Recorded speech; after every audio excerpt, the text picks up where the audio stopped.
नमस्कार दोस्तों।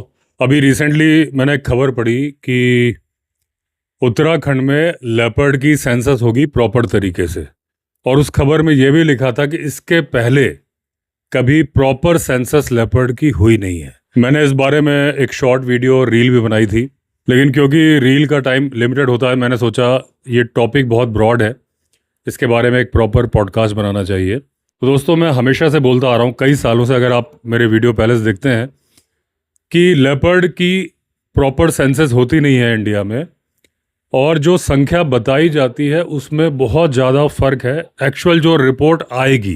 जैसे अभी तो केवल उत्तराखंड में हो रही है, जब पूरे भारत में प्रॉपर सेंसस होगी टाइगर की तरह से, तो लेपर्ड की जब सही संख्या आएगी तो बहुत सारी प्रॉब्लम्स का समाधान भी हो जाएगा।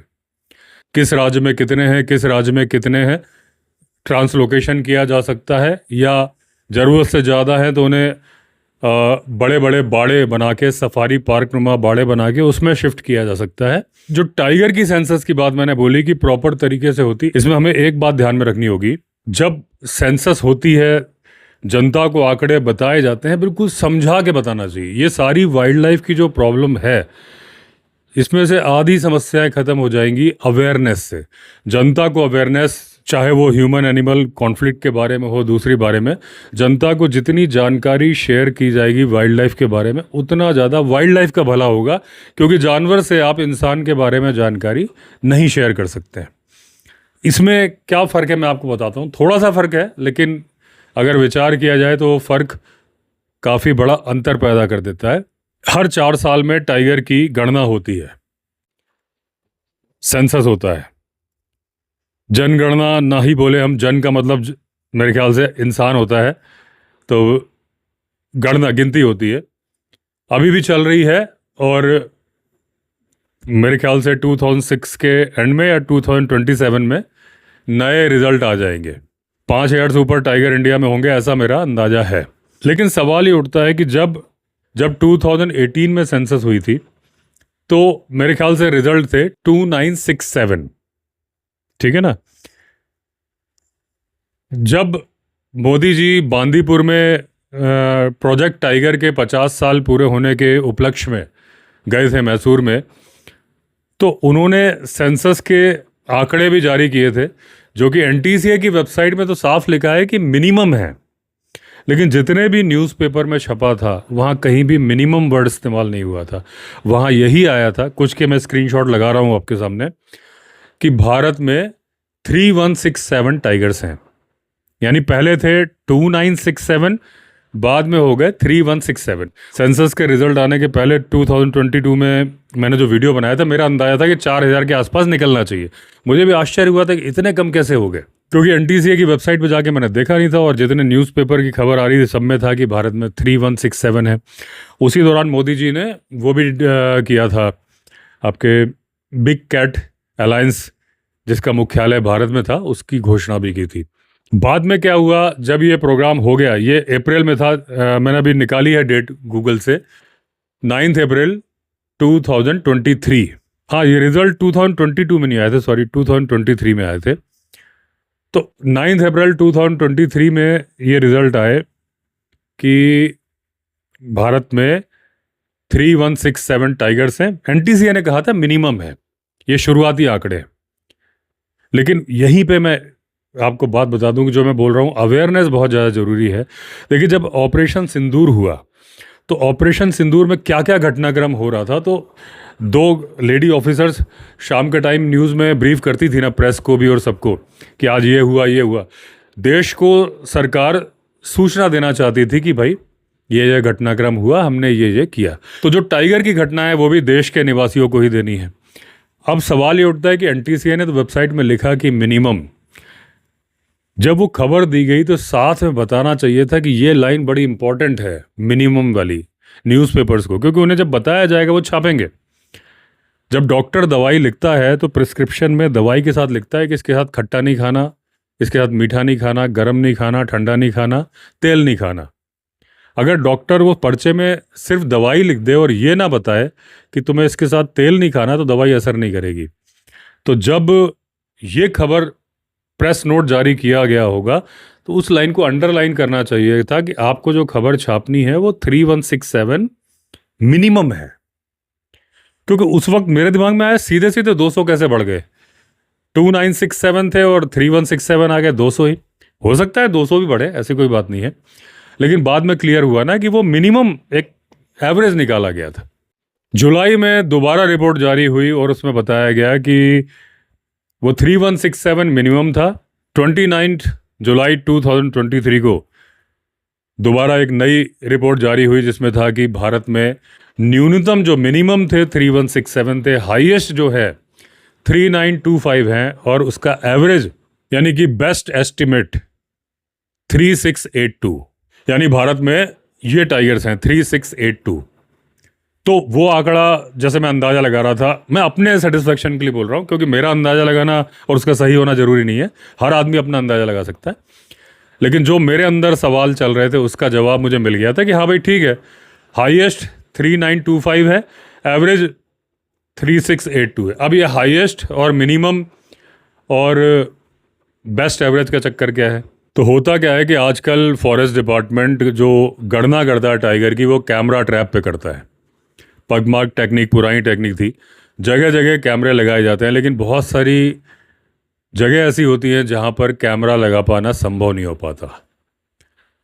तो जो कैमरा टेक्निक होती है वो तो कैप्चर और रिकैप्चर टेक्निक पे होती है कि उस आधार पर वो जो इमेज कैप्चर है उसको कंप्यूटर में डाला जाता है, उसका एक सॉफ्टवेयर होता है, उसमें डाल के और उसमें अलग अलग ब्लॉक्स बना के जो टाइगर की स्ट्राइप्स होते हैं और जो चेहरे पे जो फेशियल मार्क्स होते हैं उनको मिला के, वो सबके अलग होते हैं, जैसे आदमी का फिंगरप्रिंट अलग होता है वैसे ही उनके अलग होते हैं, एग्जैक्ट डेटा तैयार हो जाता है। लेकिन वो सारी जगह जहाँ पर कैमरा लगा पाना संभव नहीं होता। एक एग्जाम्पल के तौर पे बता रहा हूँ ताकि आपको समझ में आ जाए। अगर आपको मालूम हो, आपने नाम सुना हो अबूझमाड़, पहले मध्य प्रदेश में था जब तक छत्तीसगढ़ नहीं बना था, आज की डेट में छत्तीसगढ़ में है। नक्सलाइट इफेक्टेड एरिया था, अबूझमाड़ के घने जंगल थे और वहाँ पर आम आदमी का जा पाना तो छोड़िए, गवर्नमेंट ऑफिशियल्स नहीं जा पाते थे एक टाइम पे ऐसा था। आज तो नक्सलाइट्स खत्म हो गए, अब वापस सरकारी अमला जा सकता है, लेकिन 2022 की बात करेंगे जब गणना हुई थी, सरकारी अधिकारी नहीं जा पाते थे सारी जगह पे। ऐसी बहुत सारी जगह है जहाँ दुर्गम परिस्थितियाँ हैं, वहाँ पर कैमरा ट्रैप नहीं लग पाता। तो कैप्चर और रिकैप्चर की जगह एक दूसरी पद्धति होती है कोवेरिएंट बेस्ड मॉडल।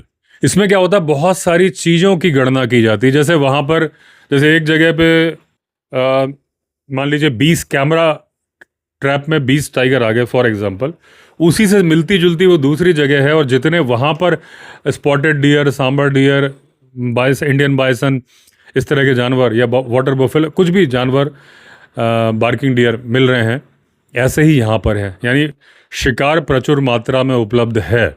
तो क्या वजह है कि यहाँ पर टाइगर नहीं होंगे? अंदाज़ा लगाया जाता है कि अगर वहाँ 20 है तो 15 से 20 के बीच में यहाँ पर भी होंगे। फॉरेस्ट का टाइप भी देख लेते हैं, जैसा टाइप वो था वैसा ही टाइप होना चाहिए। डेंस फॉरेस्ट है, ग्रासलैंड्स हैं, पानी के पॉइंट कितने हैं ये भी देखते हैं, इंसान की बस्तियाँ कितनी दूरी पर है और उसके अंदर से कितनी सड़कें निकलती हैं या सड़कों से कितना दूर है। जब वो सिमिलर होता है तो वो देख लेते हैं, जहाँ हमने कैमरे लगाए थे वहाँ 20 हैं, 15 से 20 यहाँ पर भी होना चाहिए। थोड़ा सा एस्टिमेट लगा लेते हैं, अंदाजा। उसमें सब कुछ भौगोलिक परिस्थितियाँ, ऊंचाई, पहाड़, जो भी है सब देखते हैं। फिर क्योंकि कैमरे नहीं लग पा रहे तो जो फॉरेस्ट वाले गश्त पे आते हैं वो वहाँ पर टाइगर के मल मिलता है, स्कैट, उसकी डीएनए सैंपलिंग कर लेते हैं। पग मार्क मिलते हैं, पग मार्क बहुत ज़्यादा रिलायबल नहीं है, लेकिन कुछ ना होने से अच्छा है कुछ हो। खरोचने के निशान, स्क्रैच मार्क, अंदाजा लग जाता है कि ताज़े है कि पुराने हैं। तो अगर कैमरा ट्रैप वाले इलाके में 20 थे तो अंदाजा लगा लेते हैं भाई वैसी सेम परिस्थिति, वैसा ही जंगल है, तो इस इलाके में 35 होंगे टोटल मिला के, 20 और 15 मिला के, तो थोड़ा एस्टिमेट निकाल लेते हैं। इसीलिए वो जो फ़र्क आ रहा है 800 का, 3925 मैक्सिमम और मिनिमम 3167, 800-900 का फ़र्क इसलिए आ रहा है। लेकिन वो जो पहले 3-4 महीने में जो ये अंदाज़ा लगा कि भारत में 4 साल में केवल 200 टाइगर बढ़े हैं, 2967 से 3167, जबकि बढ़े थे करीब करीब 700, तो एक गलत मैसेज गया ना। अब उसके अंदर भी अगर आप डीप जाएंगे तो जो यूनिक टाइगर थे, जो 3167 का आंकड़ा दिया गया था मिनिमम, उसमें से 3080 टाइगर कैमरा ट्रैप में यूनिक थे, यानी 3080 तो कंफर्म टाइगर थे जो कैमरा ट्रैप में रिकॉर्ड हुए थे, बाकी कोवेरिएट मॉडल से निकाले गए थे जब वो 3167 का आंकड़ा दिया गया था। अब उसमें जो एनटीसीए ने और सरकार ने जो आंकड़े जारी किए थे उसमें मध्य प्रदेश, उत्तराखंड या शिवालिक यानी राजाजी वाला इलाका, यहाँ पर टाइगर की संख्या में ग्रोथ अच्छी हुई थी, तराई वाले इलाके में भी। लेकिन कुछ इलाके में घट गए थे, वेस्टर्न घाट्स में टाइगर घट गए। मिजोरम, नागालैंड, गोवा, छत्तीसगढ़, अरुणाचल प्रदेश, यहाँ टाइगर की संख्या में कमी आई। फिर एनटीसीए ने जो आंकड़े जारी किए राज्यवार संख्या, यानी किस राज्य में कितने टाइगर हैं। मध्य प्रदेश को टाइगर स्टेट का दर्जा मिला, पहले से था लेकिन बीच में एक बार वो कर्नाटक का आ गया था, कुछ आंकड़ों में ऊपर नीचे हुआ था। तो ये बताया गया कि मध्य प्रदेश में 785 टाइगर्स हैं, 785। उसके बाद कर्नाटक में 563, उत्तराखंड में 3 टाइगर कम है कर्नाटक से, 560, और महाराष्ट्र में थे 444। अब मुद्दे की बात है कि जब भारत में पूरा एस्टिमेट निकाला गया, 800 टाइगर का फर्क आ रहा है। 3925 मैक्सिमम लिमिट है, मिनिमम है 3167, और बीच में एक बेस्ट एस्टिमेट निकाला। अच्छा, ये बेस्ट एस्टिमेट जो है ना, बेस्ट एस्टिमेट को आप कैलकुलेटर लेके निकालोगे तो ये नहीं आएगा। आप निकाल के देख लो, तो ये गणितीय आंकड़े नहीं है, इसका भी कुछ सिस्टम है जो वो भी अगर डिक्लेयर कर दिया जाता है ना, आम पब्लिक को अगर समझा दिया जाए तो ये, क्योंकि ये सरकार ही बता रही है आंकड़े कि हमारे पास इतने टाइगर हैं, उसको पूरा डिटेल में समझा दे तो जनता को समझ में आएगा, इंटरेस्ट जगेगा। अभी ये सवाल पहले पैदा कर देते हैं।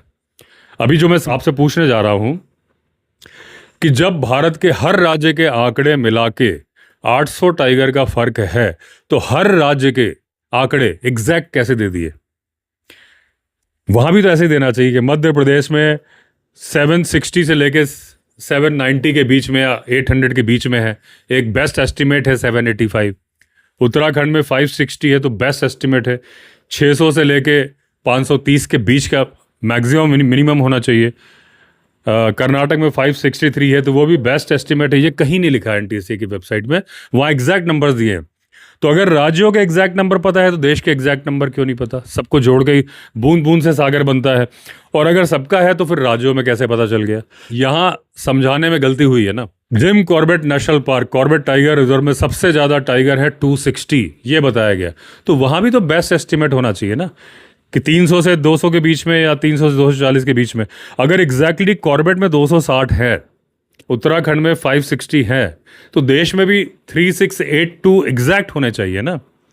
800 का फर्क कहाँ आ रहा है, किस राज्य में आ रहा है? सब राज्यों को मिला के आ रहा है। तो ये जब आंकड़े या रिपोर्ट दी गई तो उसमें लिखने में गलती है। देश के आंकड़े में लिखा है बेस्ट एस्टिमेट, और राज्यों के आंकड़े एग्जैक्ट दे दिए गए हैं। जो नेशनल पार्क टाइगर रिजर्व के आंकड़े दिए गए वो भी एग्जैक्ट नंबर दे दिए गए। तो ये जो समझाने का है, मेरा इसको पॉइंट आउट करने का ये उद्देश्य नहीं है कि मैं कहना चाहता हूं कि गलत है, आंकड़े तो सही हैं, वो लाइन लिखने की कमी है। इसी तरीके से जब न्यूज़पेपर को रिपोर्ट दी जा रही थी, तो अगर जनता को पहले दिन ही ये मालूम चल जाता कि ये न्यूनतम है, कि हमारे पास मिनिमम इतने हैं, अभी रिपोर्ट आनी बाकी है, ये पहली रिपोर्ट में नहीं बताया गया था। पहले यही डिक्लेयर था, 3 महीने बाद एक क्लैरिफिकेशन आया था कि वो मिनिमम था, ये मैक्सिमम है 3925 और बेस्ट एस्टिमेट है 3682। लेकिन राज्यों के आंकड़े में, जैसा कि मैंने बताया, ये नहीं बोला गया। और जब प्रेस नोट जारी किया जाना था तो न्यूज़पेपर्स को वो बात को हाईलाइट करना चाहिए कि ये बात तो आपको जरूर ही छापनी है। तो जो एनटीसीए की गिनती की जो तरीके हैं वो एकदम पूरे विश्व में सम्मानित है, उस पर कोई शंका नहीं है।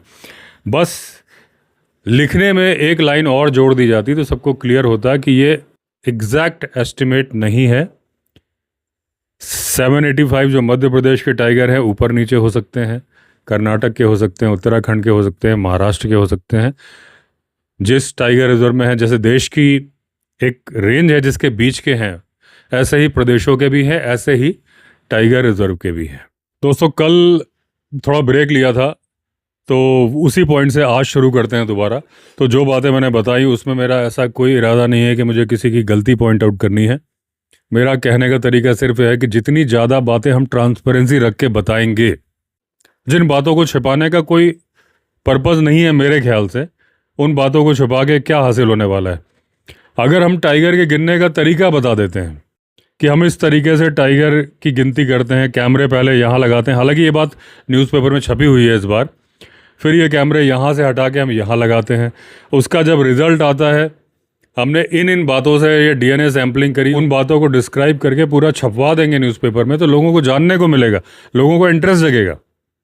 इसमें छुपाने वाली बात तो कोई है ही नहीं। उसके बाद जब हम ये बात हाईलाइट करेंगे कि भाई वेस्टर्न घाट में टाइगर कम हो गए, छत्तीसगढ़ में टाइगर कम हो गए, तो वहाँ के लोग भी जागृत होंगे, बाकी देश के लोग भी जागृत होंगे। ऐसी क्या वजह हो गई वहाँ पर?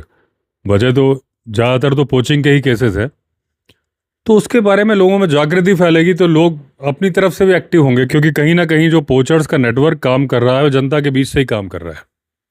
कभी भी कोई संदिग्ध गतिविधि अगर किसी आम इंसान को नजर आएगी, कोई आदमी बस में बैठ रहा है, कुछ ऐसा लग रहा है, उसके हाव भाव संदिग्ध है, तो वो फॉरेस्ट डिपार्टमेंट या पुलिस को खबर करेगा।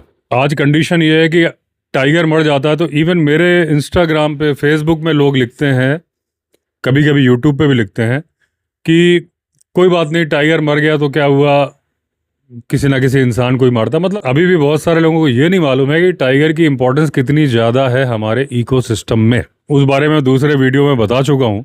शॉर्टकट में जरा सा रेफरेंस के तौर पे बता देता हूँ कि टाइगर जहाँ रहता है वहाँ पर डियर की काउंटिंग कंट्रोल में रहती है। डियर की काउंटिंग, डियर मतलब हर्बीवोरस, सारे ही हर्बीवोरस की संख्या जब कंट्रोल रहती है तो ग्रास, पेड़ों की वनस्पति वगैरह भी कंट्रोल रहती है, जंगल डेवलप्ड रहता है, जंगल हेल्दी रहता है।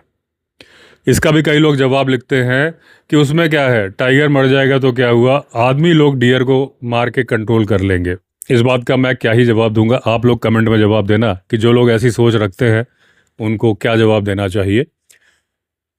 टाइगर का तो मैंने रेफरेंस दे दिया। मैं आपको बताऊं कि इस दुनिया में कुछ भी बेकार नहीं बनाया है प्रकृति ने, ईश्वर ने। आप समझ लो मच्छर, जिसका कोई फायदा हमें नजर नहीं आता, बीमारियां फैलाता है, काटता है, उसके भी कुछ ना कुछ फायदे होते हैं। उसके लार्वा मछलियों का भोजन के रूप में काम में आते हैं। दूसरा, वो पॉलिनेशन भी करता है। आपको पता होना चाहिए जो खून पीती है वो हमेशा फीमेल होती है। एक मिनट, मच्छरों की बात कर रहा हूं। मच्छरों में जो खून पीती है वो हमेशा फीमेल होती है, मेल कभी खून नहीं पीता। मच्छरों की ही बात कर रहा हूं। मेल नेक्टर पीता है, जैसे मधुमक्खी होती है ना, भंवरा होता है, फूलों पे बैठ के परागकण खींचता है, पीता है नेक्टर। मच्छर भी वही करता है, मेल एक फूल से दूसरे फूल में बैठता है तो उसके पैरों से पॉलिनेशन भी होता है। फीमेल भी नेक्टर भी पीती है, लेकिन उसे अपने बच्चों के डेवलपमेंट के लिए इंसान के खून की ज़रूरत होती है, तो वो खून भी पीती है। और जितनी प्रजाति मच्छरों की है उसमें मुश्किल से 100-200 ही हैं जो कि बीमारी फैलाती हैं।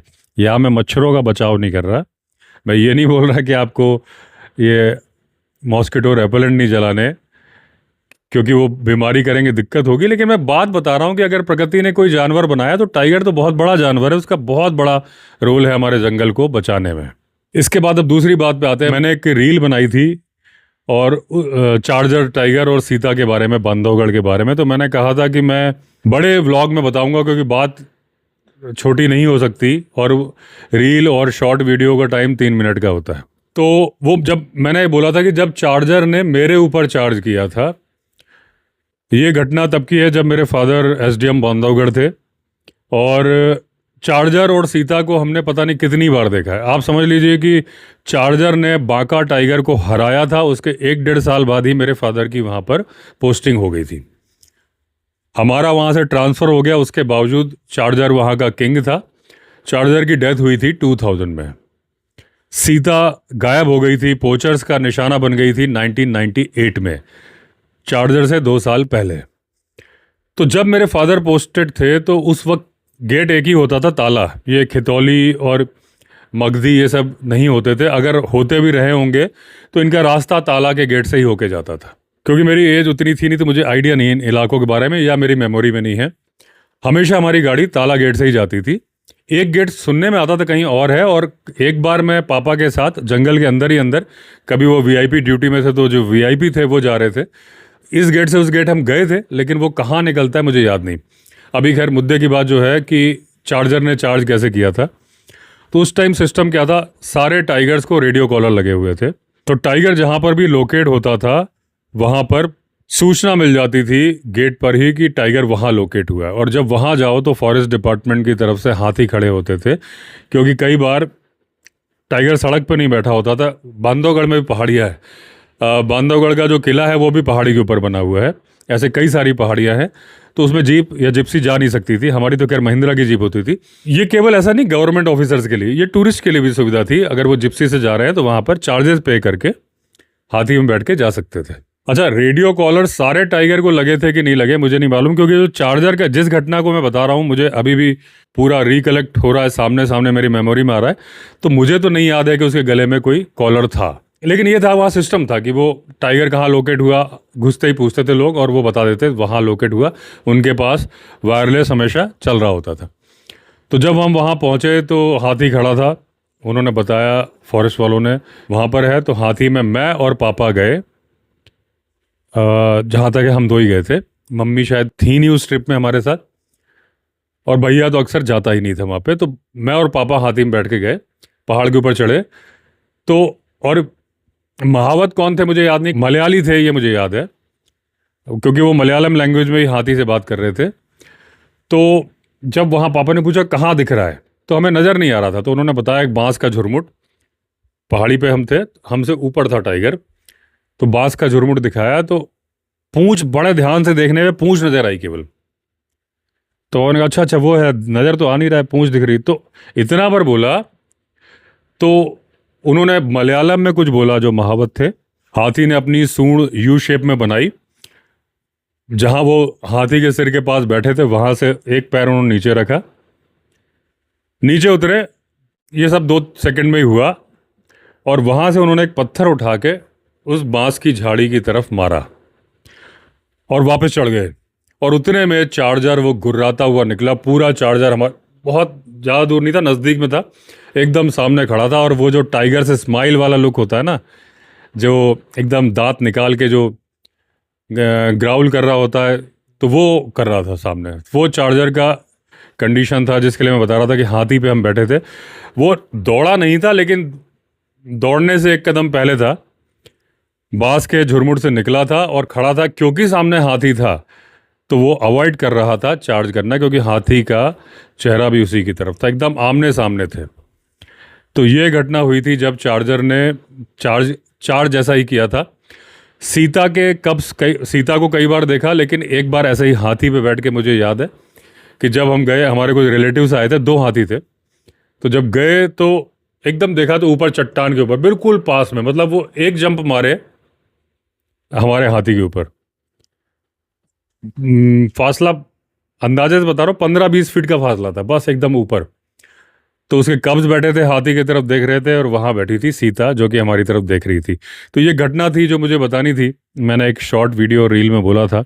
एक मैंने रील और बनाई थी T24 टाइगर उस्ताद और T39 नूर के बारे में। तो उसमें जब उस्ताद जो कि 2005 के आसपास जिसकी बर्थ हुई थी, 2010 के आसपास से कुछ घटनाएं हुई जो कि उस्ताद की टेरिटरी में थी, और ये माना गया कि उन इंसानों की हत्या उस्ताद ने ही की है। और आखिरी हत्या हुई फॉरेस्ट गार्ड थे सैनी जी, रामपाल सैनी, जहाँ तक मेरे ख्याल से उनका नाम था। तो ये हुआ कि भाई अब इसको ट्रैंकुलर, पब्लिक का बहुत ज़्यादा विरोध हो रहा था, और जाहिर सी बात है किसी के परिवार के लोग मरेंगे तो विरोध तो होगा ही। तो उसको ट्रैंकुलाइज करके भेज दिया गया सज्जनगढ़ बायोलॉजिकल पार्क में, उदयपुर में। उसके बाद बहुत सारे लोगों ने प्रोटेस्ट चालू किया कि उस्ताद को गलत भेजा गया है। सेव T24 उस्ताद कैंपेन चले, बड़े बड़े शहरों में बड़े बड़े होर्डिंग लगाए गए। मामला हाई कोर्ट और सुप्रीम कोर्ट तक पहुंचा, लेकिन फाइनल वर्डिक्ट ये आया कि वो बाहर नहीं आएगा, क्योंकि जनता का एक तरफ विरोध भी था। जो लोग बचाने की कोशिश कर रहे थे वो ये बोल रहे थे कि उसने गांव में आके लोगों को नहीं मारा है, जो उसकी खास टेरिटरी थी उसके अंदर अगर वो इंसान को मार रहा है तो उसकी गलती नहीं है, वो सडन एनकाउंटर हो सकता है, प्रोवोकेशन हो सकता है, जो भी घटना थी। उसके बाद जब T24 यानी कि उस्ताद, T24 उसका नंबर था, उसके फादर का नाम था झुमरू T20 और उसकी माँ का नाम था गायत्री T22। तो दोनों में 2-2 का गैप है, T20, T22 और T24। तो उसके बाद उसको पहले मेगाकोलोन नाम की बीमारी हुई, फिर बाद में उसको हो गया बोन ट्यूमर। और 2022 में सज्जनगढ़ बायोलॉजिकल पार्क उदयपुर में उस्ताद की मृत्यु हो गई। सवाल ये उठता उसके बाद जो नूर जो T39 थी जिसके साथ उसका पेयर था और उसका बेटा भी हुआ था सुल्तान, जब उस्ताद वहाँ से चला गया और अपने आप को डिफेंड करने की स्थिति में नहीं था सुल्तान ने वो इलाका छोड़ दिया। नूर के पास आया T57 जिसका कि कई गाइड्स ने नाम रखा था शिवा, कई ने रखा था औरंगज़ेब। नूर ने उसके साथ मीटिंग करी। बाद में T57 जिसका नाम था 57, कई लोग बोलते थे शिवा, कई लोग बोलते थे औरंगज़ेब, उसकी भी कैंसर से डेथ हुई उस्ताद के 1 साल बाद 2023 में, और उसको हुआ था लिवर और स्प्लीन का कैंसर। गणेश लिम्प करके चलता है T120, एरोहेड T84, इन सब की मृत्यु भी गणेश की नहीं हुई है, एरोहेड की कैंसर से हुई है। तो रणथंभौर में कैंसर के बहुत सारे केसेस आ गए। उसका कारण बोला जाता है कि भाई इन ब्रीडिंग हो रही है इस वजह से। इन ब्रीडिंग एक कारण बन सकता है, बहुत रिमोट जीन्स वाले अगर जानवरों की मीटिंग होती है उसमें अगर कोई ख़राब जीन होता है तो वो ओवरलैप हो जाता है अच्छे जीन से, वो खराबी दब जाती है। लेकिन अगर इन ब्रीडिंग होती है, बार बार वो सेम जीन्स आते हैं, तो जो खराब जीन होता है वो ओवरलैप नहीं होता, वो उभर कर सामने आ जाता है। तो इस तरीके से एक संभावना बन सकती है इन ब्रीडिंग की। लेकिन इन ब्रीडिंग के मामले सिमलीपाल में, काजीरंगा में, बहुत सारे नेशनल पार्क में हैं। काजीरंगा तो फिर भी कनेक्टेड है, सिमलीपाल में काफ़ी ज़्यादा है, लेकिन वहाँ पर कैंसर का एक भी केस नहीं आया। उसके लिए एक पॉइंट ये आता है कि रणथंभौर में क्योंकि ऐसे केसेस आ गए तो वहाँ पर प्रशासन, फॉरेस्ट प्रशासन ज़्यादा अलर्ट है। वो जब भी कोई टाइगर बीमार होता है, कुछ ट्रैंकुलाइज करके लाते हैं तो पहले चेकअप कर लेता है वो कैंसर के बारे में। बाकी जगह क्योंकि केसेस नहीं आए तो उतने ज़्यादा उस चीज़ को देखते नहीं हैं, नंबर 1। दूसरा, लोगों का कहना है कि अगर जंगल में कोई टाइगर मर गया या टेरिटरी फाइट में मर गया, उसको कैंसर था कि नहीं था ये कैसे मालूम चलेगा। हालांकि पोस्टमार्टम होता है बाद में, फॉरेस्ट डिपार्टमेंट जब करते हैं, अगर बॉडी मिल जाती है तो। ये कॉजेज़ देखते हैं कि ये नेचुरल डेथ से मरा कि टेरिटोरियल फाइट से मरा, क्या ये भी देखते हैं कि इसको कैंसर था कि नहीं, ये मुझे मालूम नहीं, मेरी जानकारी में नहीं है। अगर आपकी जानकारी में हो तो आप बताना। तो दूसरा कारण जो बोलते हैं लोग कि रणथंभौर में कैंसर होने की वजह यह है कि वहाँ पर माइनिंग पर रोक लगी हुई है। लेकिन जो माइनिंग हुई थी उसकी वजह से जो आर्सेनिक, लेड, कैडमियम, इस तरह के पदार्थ और धातु मिल जाते हैं पानी में और पेड़ पौधों में जाते हैं, पेड़ पौधों के अंदर आ जाते हैं, वहाँ से हर्बीवोरस में जाते हैं, हर्बीवोरस से कार्निवोरस में जाते हैं। ये कारण बन सकता है, ऐसा लोग आशंका जाहिर करते हैं। एग्जैक्टली अगर ऐसी कोई रिसर्च हुई हो कि जिसने पता लगाया हो कि रणथंभौर के टाइगर्स में जो कैंसर हो रहा है उसकी असल वजह क्या है, माइनिंग है कि इनब्रीडिंग है, तो मेरी जानकारी में नहीं है। आप मुझसे शेयर करना वो लिंक, मैं एक बार उसको पढ़ूंगा, फिर उस बारे में तो और डिटेल में पॉडकास्ट बनाऊंगा। तो अभी इस पॉडकास्ट को यहीं एंड करते हैं, फिर नया पॉडकास्ट बनाएंगे नई जानकारी के बारे में। अभी किसी ने पॉइंट आउट किया है, उन्होंने मुझे फ़ोटो भी भेजी थी कि फेरल डॉग्स ने सामर डियर को मार दिया है। वो फ़ोटो उन्होंने भेजी थी फेसबुक पे और उन्होंने बताया था कि उनके पास वीडियो भी है। फ़ोटो काफ़ी है, वीडियो मैं किसी दूसरे के शूट किए हुए शेयर नहीं करता हूँ।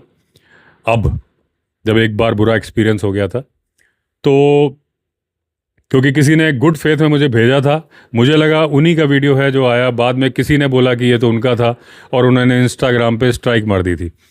तो इसलिए अब कोई अपना बोल के भेजे तो मेरे पास वेरीफाई करने का कोई साधन नहीं है, इसलिए मैं किसी का वीडियो डालता ही नहीं। अगर मैंने शूट किया है तो अच्छी बात है, दूसरे ने किया है तो मैं डालूंगा ही नहीं। स्क्रीनशॉट डाल सकता हूँ, बाकी और कुछ नहीं। तो इस मुद्दे पर मैं एक पॉडकास्ट दोबारा बनाऊंगा। पहले मैंने बनाया हुआ है लेकिन समस्या गंभीर है। तो आपके पास भी अगर इस बारे में कोई जानकारी है, फेरल डॉग्स के बारे में जो जंगल में जाके जंगली जानवरों को मार रहे हैं, कमेंट सेक्शन में आप लिखिएगा, तो मैं लिंक के साथ या जो भी रिसर्च पेपर है तो मैं उसको और पढ़ के और डिटेल्ड पॉडकास्ट बनाऊंगा। तो चलिए इस पॉडकास्ट को यहीं पर एंड करते हैं। अगर आपने चैनल सब्सक्राइब नहीं किया है तो चैनल सब्सक्राइब कर लीजिए। चलिए फिर मिलते हैं, तब तक के लिए all the best. Vande Mataram.